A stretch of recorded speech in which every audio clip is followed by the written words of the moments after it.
श्रीमद् भागवत महापुराण अष्टम स्कंद द्वितीय अध्याय ग्राह के द्वारा गजेंद्र का पकड़ा जाना।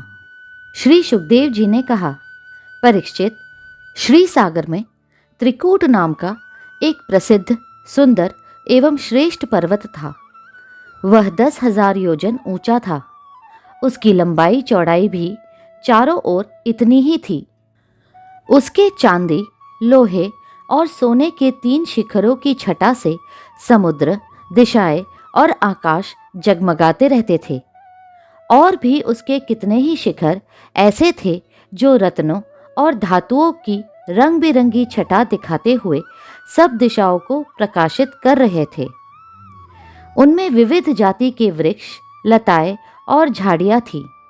झरनों की झरझर से वह गुंजायमान होता रहता था। सब ओर से समुद्र की लहरें आ आकर उस पर्वत के निचले भाग से टकराती। उस समय ऐसा जान पड़ता मानो वे पर्वतराज के पांव पखार रही हो। उस पर्वत के हरे पन्ने के पत्थरों से वहां की भूमि ऐसी सांवली हो गई थी जैसे उस पर हरी भरी दूब लग रही हो। उसकी कंदराओं में सिद्ध, चारण, गंधर्व, विद्याधर, नाग, किन्नर और अप्सराएं आदि विहार करने के लिए प्रायः बने ही रहते थे। जब उसके संगीत की ध्वनि चट्टानों से टकराकर गुफाओं में प्रतिध्वनित होने लगती थी, तब बड़े बड़े गर्वीले सिंह उसे दूसरे सिंह की ध्वनि समझकर सह न पाते और अपनी गर्जना से उसे दबा देने के लिए और जोर से गरजने लगते थे। उस पर्वत की तलहटी तरह तरह के जंगली जानवरों के झुंडों से सुशोभित रहती थी। अनेकों प्रकार के वृक्षों से भरे हुए देवताओं के उद्यान में सुंदर सुंदर पक्षी मधुर कंठ से चहकते रहते थे। उस पर बहुत सी नदियाँ और सरोवर भी थे। उनका जल बड़ा निर्मल था। उनके पुलीन पर मणियों की बालू चमकती रहती थी। उनमें देवांगनाएं स्नान करती थी, जिससे उनका जल अत्यंत सुगंधित हो जाता था। उसकी सुरभि लेकर भीनी भीनी वायु चलती रहती थी। पर्वतराज त्रिकूट की तराई में भगवत प्रेमी महात्मा भगवान वरुण का एक उद्यान था। उसका नाम था ऋतुमान। उसमें देवांगनाएं क्रीड़ा करती रहती थी। उसमें सब ओर ऐसे दिव्य वृक्ष शोभायमान थे जो फलों और फूलों से सर्वदा लदे ही रहते थे। उस उद्यान में मंदार, पारिजात, गुलाब, अशोक, चंपा, तरह तरह के आम, प्रियाल, कटहल, आमड़ा, सुपारी, नारियल, खजूर, बिजौरा, महुआ, साखू, ताड़, तमाल, असन, अर्जुन, रीठा, गुलर, पाकर, बरगद, पलास, चंदन, नीम, कचनार, साल, देवदारू, दाख, ईख, केला, जामुन, बेर, रुद्राक्ष, हर्रे, आंवला, बेल, कैथ, नींबू और भिलावे आदि के वृक्ष लहराते रहते थे। उस उद्यान में एक बड़ा भारी सरोवर था। उसमें सुनहले कमल खिल रहे थे और भी विविध जाति के कुमुद, उत्पल, कलहार, शतदल आदि कमलों की अनूठी छटा छिटक रही थी। मतवाले भंवरे गूंज रहे थे।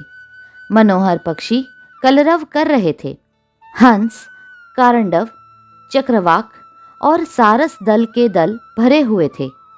पंडुबी, बतख और पपीहे कूज रहे थे। मछली और कछुओं के चलने से कमल के फूल हिल जाते थे, जिससे उनका पराग झड़कर जल को सुंदर और सुगंधित बना देता था। कदम्ब, बेंत, नरकुल, कदम्बलता, बेन आदि वृक्षों से वह घिरा था। कुंद, कुर्बक अर्थात कटसरैया, अशोक, सिरस, वन मल्लिका, लिसौड़ा, हरसिंगार, सोनजूही, नाग, पुन्नाग, जाति, मल्लिका, शतपत्र, माधवी और मोगरा आदि सुंदर सुंदर पुष्प वृक्ष एवं तट के दूसरे वृक्षों से भी, जो प्रत्येक ऋतु में हरे भरे रहते थे, वह सरोवर शोभायमान रहता था। उस पर्वत के घोर जंगल में बहुत सी हथनियों के साथ एक गजेंद्र निवास करता था। वह बड़े बड़े शक्तिशाली हाथियों का सरदार था। एक दिन वह उसी पर्वत पर अपनी हथनियों के साथ कांटे वाले कीचक, बांस, बेंत, बड़ी बड़ी झाड़ियों और पेड़ों को रौंदता हुआ घूम रहा था। उसकी गंध मात्र से सिंह, हाथी, बाघ, गेंडे आदि हिंस्र जंतु, नाग तथा काले गोरे शरभ और चमरी गाय आदि डर कर भाग जाया करते थे। और उसकी कृपा से भेड़िए, सुअर, भैंसे, रीछ, शल्य, लंगूर तथा कुत्ते, बंदर, हरिन और खरगोश आदि शूद्र जीव सब कहीं निर्भय विचरते रहते थे। उसके पीछे पीछे हाथियों के छोटे छोटे बच्चे दौड़ रहे थे। बड़े बड़े हाथी और हथनियां भी उसे घेरे हुए चल रही थी। उसकी धमक से पहाड़ एक बारगी कांप उठता था। उसके गंडस्थल से टपकते हुए मद का पान करने के लिए साथ साथ भंवरे उड़ते जा रहे थे। मद के कारण उसके नेत्र विह्वल हो रहे थे। बड़े जोर की धूप थी, इसलिए वह व्याकुल हो गया और उसे तथा उसके साथियों को प्यास भी सताने लगी। उस समय दूर से ही कमल के पराग से सुवासित वायु की गंध सूंघकर वह उसी सरोवर की ओर चल पड़ा, जिसकी शीतलता और सुगंध लेकर वायु आ रही थी। थोड़ी ही देर में वेग से चलकर वह सरोवर के तट पर जा पहुंचा। उस सरोवर का जल अत्यंत निर्मल एवं अमृत के समान मधुर था। सुनहले और अरुण कमलों की केसर से वह महक रहा था। गजेंद्र ने पहले तो उसमें घुसकर अपनी सूंड से उठा उठा जी भरकर जल पिया। फिर उस जल में स्नान करके अपनी थकान मिटाई। गजेंद्र गृहस्थ पुरुषों की भांति मोहग्रस्त होकर अपनी सूंड से जल की फुहारें छोड़ छोड़कर साथ की हथनियों और बच्चों को नहलाने लगा तथा उनके मुंह में सूंड डालकर जल पिलाने लगा। भगवान की माया से मोहित हुआ गजेंद्र उन्मत्त हो रहा था। उस बेचारे को इस बात का पता ही न था कि मेरे सिर पर बहुत बड़ी विपत्ति मंडरा रही है। परीक्षित, गजेंद्र जिस समय इतना उन्मत्त हो रहा था, उसी समय प्रारब्ध की प्रेरणा से एक बलवान ग्राह ने क्रोध में भरकर उसका पैर पकड़ लिया। इस प्रकार अकस्मात विपत्ति में पड़कर उस बलवान गजेंद्र ने अपनी शक्ति के अनुसार अपने को छुड़ाने की बड़ी चेष्टा की, परंतु छुड़ा न सका। दूसरे हाथी, हथनियों और उनके बच्चों ने देखा कि उनके स्वामी को बलवान ग्राह बड़े वेग से खींच रहा है और वे बहुत घबरा रहे हैं। उन्हें बड़ा दुख हुआ। वे बड़ी विकलता से चिंघाड़ने लगे। बहुतों ने उसे सहायता पहुंचाकर जल से बाहर निकाल लेना चाहा, परंतु इसमें भी वे असमर्थ ही रहे। गजेंद्र और ग्राह अपनी अपनी पूरी शक्ति लगाकर भिड़े हुए थे। कभी गजेंद्र ग्राह को बाहर खींच लाता तो कभी ग्राह गजेंद्र को भीतर खींच ले जाता। परीक्षित, इस प्रकार उनको लड़ते लड़ते 1000 वर्ष बीत गए और दोनों ही जीते रहे।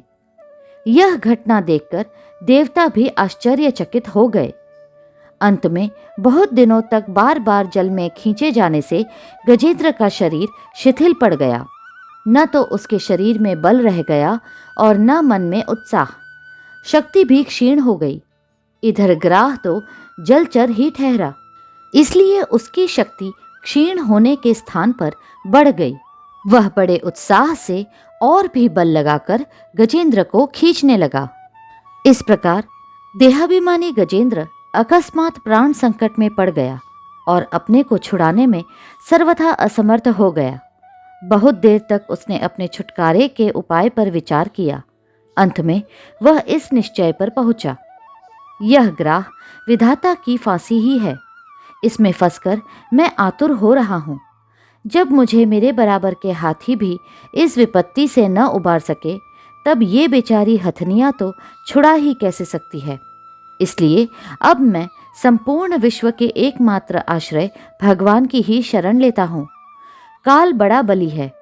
यह सांप के समान बड़े प्रचंड वेग से सबको निगल जाने के लिए दौड़ता ही रहता है। इससे अत्यंत भयभीत होकर जो कोई भगवान की शरण में चला जाता है उसे वे प्रभु अवश्य अवश्य बचा लेते हैं। उनके भय से भीत होकर मृत्यु भी अपना काम ठीक ठीक पूरा करता है। वही प्रभु सबके आश्रय है। मैं उन्हीं की शरण ग्रहण करता हूँ। अगला अध्याय शीघ्र ही साझा होगा। कृपया करके लाइक, सब्सक्राइब और शेयर करें। हरे कृष्णा कृष्णा कृष्णा